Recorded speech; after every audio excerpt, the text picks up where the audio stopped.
अस्सलामुअलैकुम जी। बोल हाँ कहंदा भुगतना पैंदा है खमियाजा गल औकातों वड्डी दा। भुगतना पैंदा है खमियाजा गल औकातों वड्डी दा। अपने दम ते शौक पालिए हथ नहीं संधुआ अड्डी दा।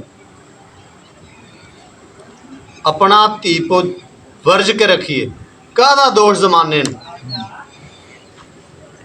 मां प्यो नूं गाल ना कढ़ीए ते भेद ना दईए बेगाने नूं।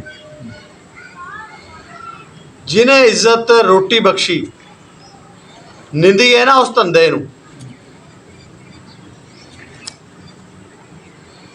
पैसे गड्डियां कपड़े देख के जज ना करिए बंदे।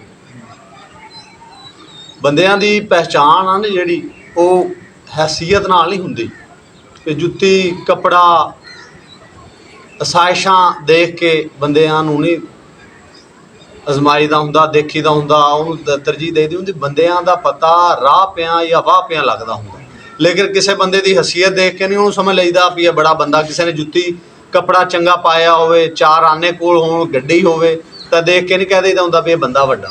वड्डे बंदे होर हुंदे ने, ओह अल्लाह ताला ने हर बंदे दा दिल वक्खो वक्ख रखे हुंदा, लेकिन इन्हां चीज़ां नूं देख के बंदियां नूं तरजीह नहीं देई दी हुंदी। ना जज कर लईदा भी आ बंदा बड़ा वड्डा बंदा ते माड़े नूं देख के नहीं कहीदा हुंदा भी ये माड़ा। ये कोई जरूरी नहीं हुंदा, हसीयतां नाल बंदियां दा कंपैरिजन नहीं हुंदा। बंदियां दा पता राह पिया या वाह पिया ही लगदा।